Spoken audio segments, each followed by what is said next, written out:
Hello, everyone. Oh, second live.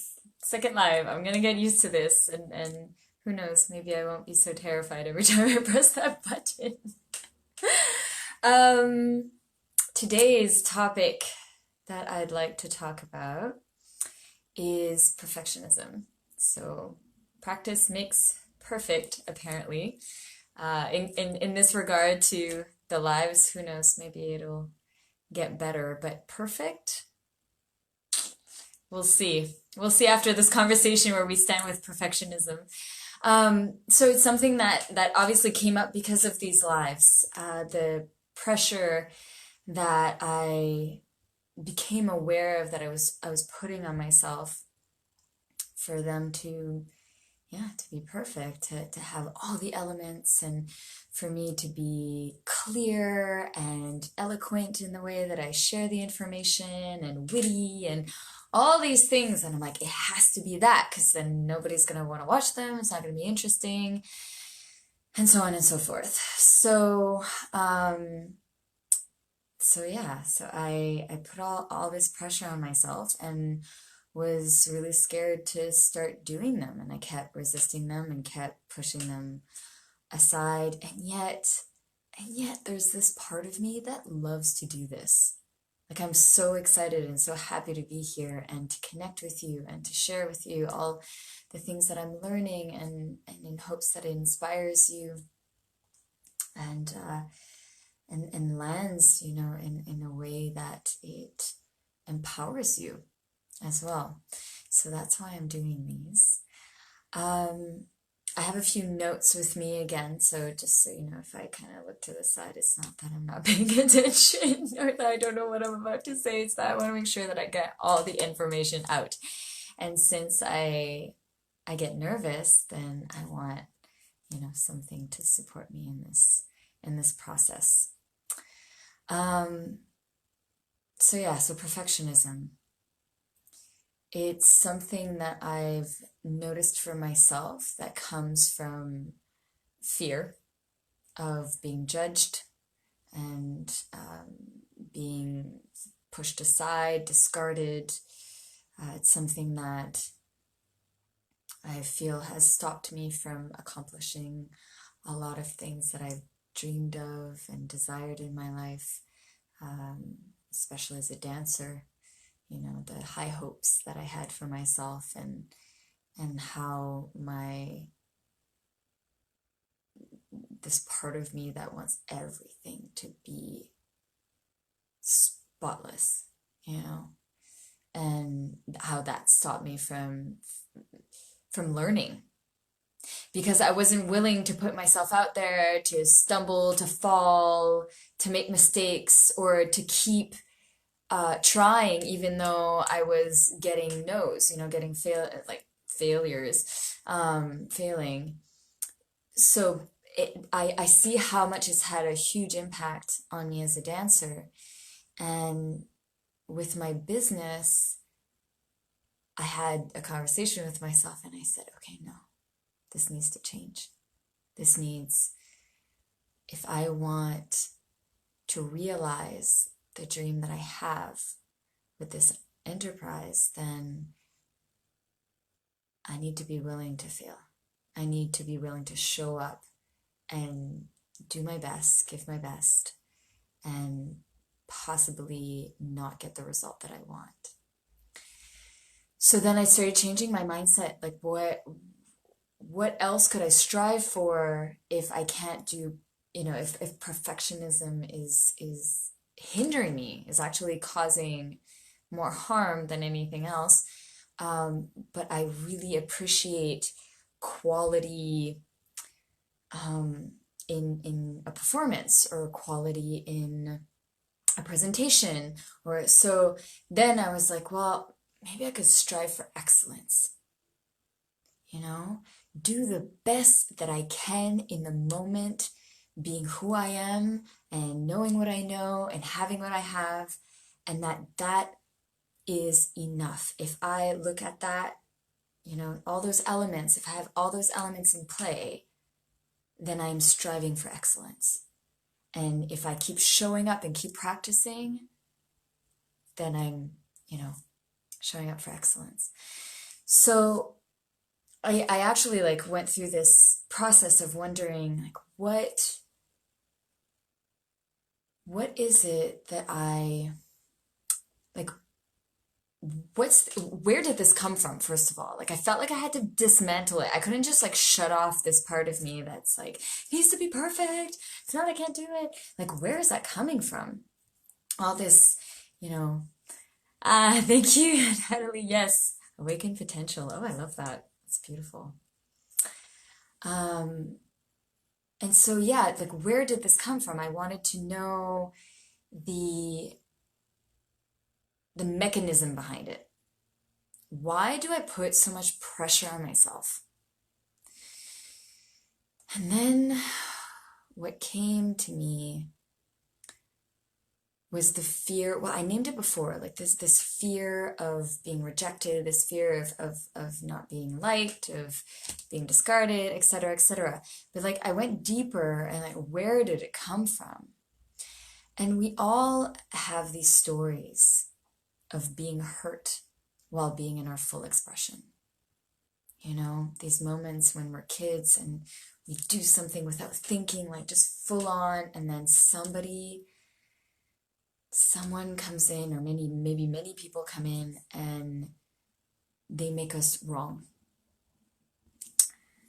They make us wrong. And so that happened to me where I can't even remember the details. Like all I remember is that I had a very good friend of mine. I was about 12, and she said, like I said, why aren't we hanging out anymore? Like, why aren't, it had been a few weeks that she was cold with me and hanging out with other people, like having new friends and not calling on me. And I was like, why is that?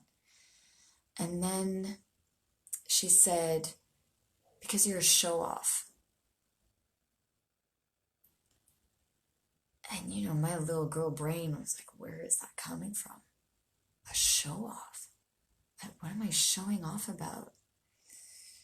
And like I said, I don't remember the details. And she just went on saying, like, I don't want to be with you because you're showing off all the time or something like of that nature. And I remember very clearly, this is the part I remember clearly, is choosing to be perfect. And what that meant for me was, I'm going to learn to be who you want me to be so that you can't hate me and you can't reject me. So I started analyzing human behavior, my friends, how they were, and then started taking that on. Like, oh, you want me to be more of a rebel right now? Sure, I'll be more rebellious. So like, oh, you want me to be all sweet and kind and very girly? Like, okay, I'll be that way.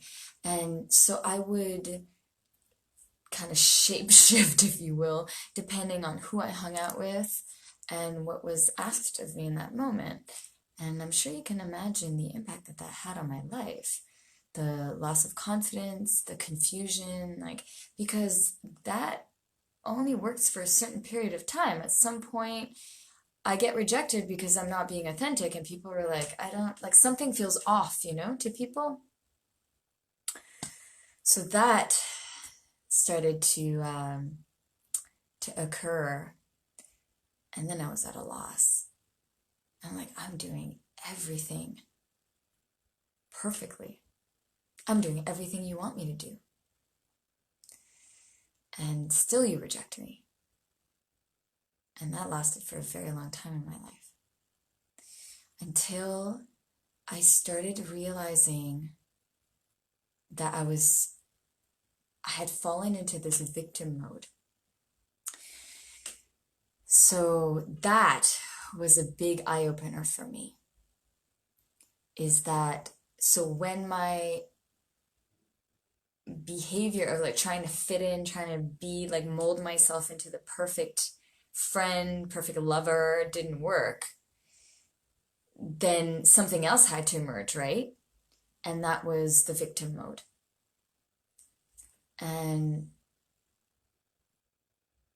wow, naming that out loud makes me realize to what extent how that doesn't work, So when I really got that, I automatically went into this victim mode in order to get the attention that I was craving. Um, I was like, okay, that doesn't work. That's not who I want to be, and that's not very powerful. So I had to change that.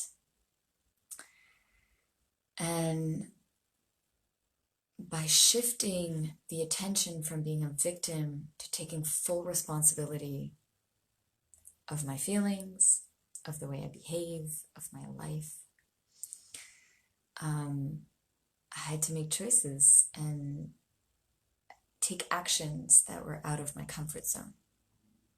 Because all of a sudden, it kind of comes full circle, right? And then I have to be me again. I have to be authentic in my truth and responsible for my experience. Oh la la. It's like, and then what I'm faced with is the fear of, I can't do that. If I go back to being authentic in me and not calculate everything, like how I'm behaving and how I'm being, I'm gonna risk being rejected and shamed and left alone. No one's gonna love me if I'm that way. So the process of dismantling that belief, that core belief, has been quite a process, and I'm still going through it. I mean, right now, going through this live and talking to you right now, I have to say, like, the thoughts that are going through my head is, oh my goodness, like no one's watching. Like I had one person pop on for like a split second and pop off. And I'm going like, is this really interesting? Like nobody's gonna give a hoot, you know? It's wild how the brain is just attacking me right now. It's just going at it and being like, you should stop talking. And, oh, you know, and now I'm noticing like I'm laughing, I'm giggling because I'm really scared. So I want to slow down. I'll slow down and feel what's happening in my body. Yeah, so I can come back to the intention behind this conversation. And the intention is to share with other women, to bring the awareness around the pressure we put on ourselves to be perfect. So that's my intention, and that's why I'm sharing these stories, so that maybe you can relate, because something similar has happened to you. And when I think of like all the influences also, you know, yeah, there's these stories, so there's these wounds that trigger these behaviors. There's also this society, you know, the pressures, all the information that we're getting, the pressure that we're getting. You know, this conversation is for inner fire women, so it's not, I want to make it clear that what I'm about to share is not like, oh, poor women and men are terrible. You know, I want to make that clear that I don't stand in that. I stand in bringing awareness to what has happened generationally to women, what's happening right now to women. But I also know that men have their own journey and their own struggles and challenges, and that it's not all hunky-dory. So I just want to make that clear that that's where I stand. And it's funny, just little parentheses there is that we were watching a cartoon, my boyfriend and I, my beau, Morgan, and he and I, we were watching Animal Crackers. I don't know if you've seen it. It's on Netflix, and it's a really light, sweet. We just wanted like a no-brainer. And at one point, this woman who's a scientist and who's like from the get-go like nervous and meek and like, you know, sweet and doesn't want to, you know, cause any trouble. At one point, you know, she just decides, that's it, I've had enough, and goes over to her boss and demands that he listens, you know?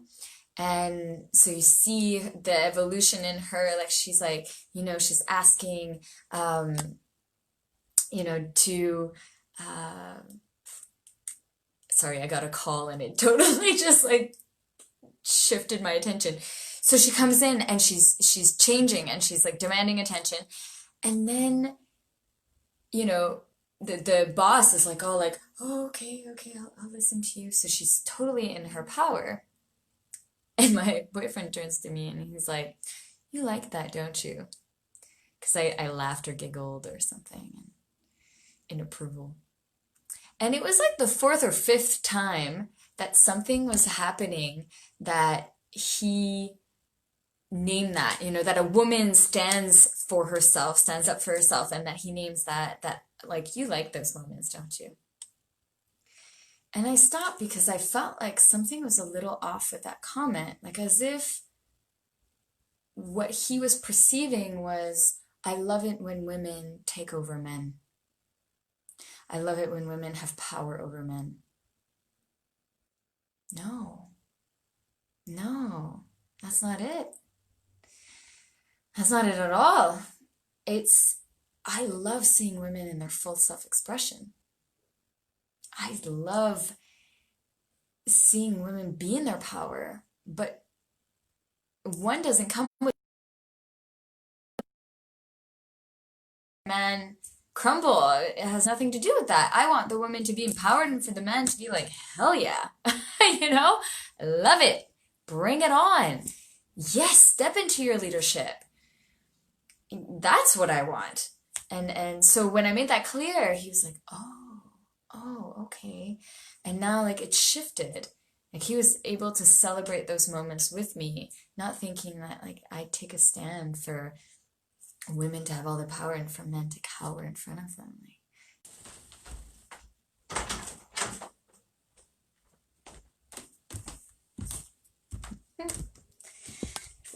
Sorry about that little moment of disconnection. So we're back. So yeah, that was a little side note about how I stand for women's full self-expression, being in her power, in her leadership, but that it doesn't mean at all that I want to see men cower. That's not it. So back to being perfect. Society, we all know, I mean, we talk about it a lot in the media and in, women's circle, like this pressure of always looking good, of being fit, of being sweet, of, don't take too much place, but don't be too much of a mouse, be sexy, but don't want it too much, dress well, but don't dress too sexy, like it's, sometimes feels like an ever-ending list of like, well, you want me to be like, okay, but I can't, like I don't know where to stand. And my favorite one, don't age. It's like, that's a really hard one to commit to. It's really, really hard. Yeah, it makes no sense, for me to commit to not aging. And it's, for me personally, probably one of the most challenging ones is to accept that I'm changing, I'm shifting physically. Yeah. So, let me see.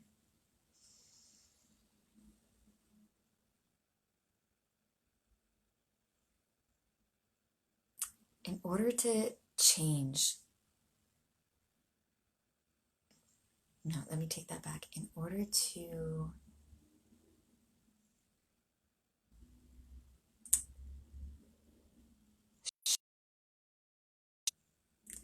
from trying to be perfect to striving for excellence and doing the best that we can at any given moment requires for us to bring awareness to different areas of our lives and how we relate to perfectionism in that area and what that means for us. There's a big truck going by right now. It's not. It's probably a good moment for me to look at my notes. Yeah. Okay, great. Yeah, so basically, what I want to complete with is a series of questions for you that will start the reflection on what it feels like for you when you put this pressure on yourself, right? And the more awareness that you can bring to these thoughts, these ways of being, the easier it'll be to make different choices. And most likely those choices will ignite some emotions, so it might have you feel some feelings. and that is totally valid, because there's this part of us that wants to keep us safe, right? There's this part of us that wants to keep us safe. And that part is the part that has those mechanisms in place. Like that mechanism that it's like, I'm going to be perfect and totally lovable and you won't be able to hate me or reject me. That part of me, or the victim part, it's those parts of me believes really strongly that they're keeping me safe, because behaving any other way has proven in the past that I'm going to be left alone. And I mean, like I shared one moment, but they're like, I can look back and go, oh my goodness, that occurred to me quite often when I was a kid, that these moments of like being rejected and being in my full self-expression. And so coming back to having more awareness and saying to ourselves, like, okay, so there's this part of me that's acting this way so that it keeps me safe. So having all this compassion and this curiosity about that part. Like, no, I don't. At first I used to be angry at her. Like, why can't you just, do the live without thinking? Like, just get on there, just do it, and stop being such a chicken, and whatever. Like all this sort of pressure that's coming, like as a dancer, just go and audition, just do it, just do it. It's like I'm behind myself and I'm pushing myself forward. Like no one functions that way. Well, maybe some people do. What am I saying? Maybe some people function that way. And maybe they get great results that way, but I know that I don't. The more compassion I have for myself, the more understanding and the more that I acknowledge my truth, like if I'm scared, that I'm like, okay, all right, you're scared. Yeah, it's scary. Oh, okay, let's take that in. And giving myself space and time to be with that, and to also reassure myself that even if you do this live and no one watches and no one comments and that it didn't have an impact on anyone, then I got your back. I still love you. I'll still be there for you. And guess what? We'll do another live. And I'll still be there for you. And building that trust and that conversation with myself has been my saving grace. Really.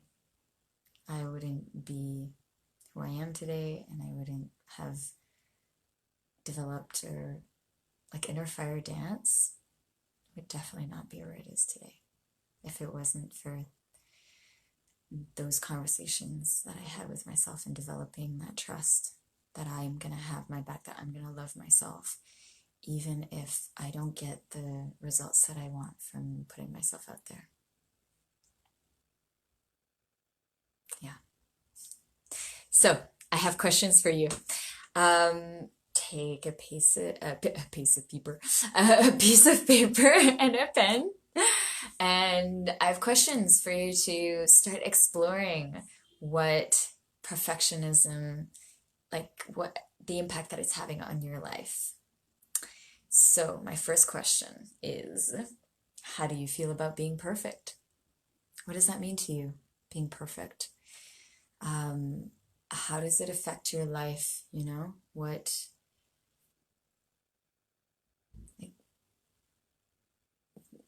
is your ideal vision of how you're supposed to be?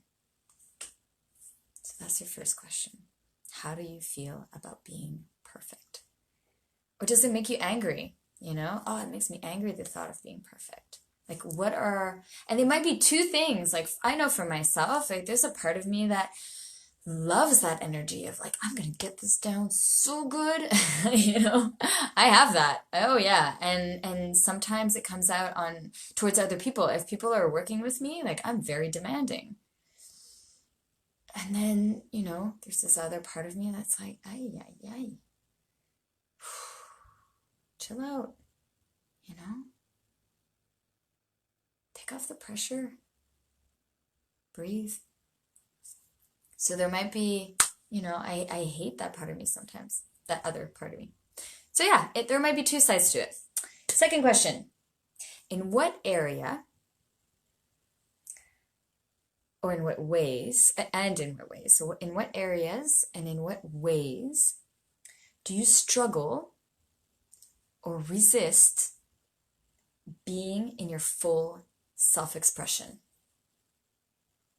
So I'll say it again. In what areas, in what ways do you struggle, resist being in your full self-expression? So being in your truth, being fully you.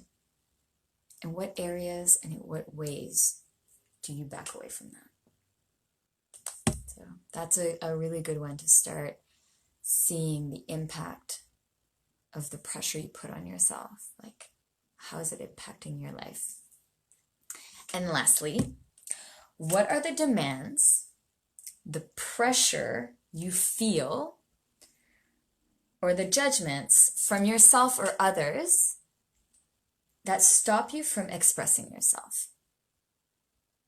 So first you want to know the areas that it's affecting, and then the judgments and what is coming at you or coming from you that has you like, I'm not going to do that. I'm not going there. I'm not saying that. I'm not doing that. I'm not going to be that way. What stops you from expressing? Yeah. So what are the judgments? What are the outward circumstances? What are the words that you say to yourself? So those three questions, I believe, will start to kind of intertwine and connect. And so, yeah, you'll be able to connect some dots there and see what comes up. And you can definitely comment. You can write to me in private. You can write on the Inner Fire Women community, the group. I'm sure other women will resonate with what you're saying. I mean,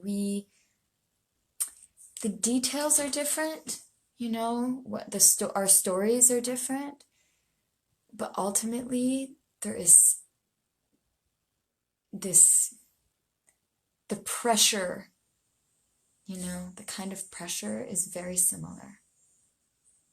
So we can definitely resonate with a lot of each other's, the impact that it has on our lives. Yeah, the details might be different, but the impact is quite the same usually. Or maybe not, but I would love to hear from you. I would love to just have these conversations coming in and for us to discuss about it. And lastly, I have a little challenge. And the challenge is to choose one action in your life that has you stepping out of putting pressure on yourself and doing something that you've been wanting to do. And you know which action that is.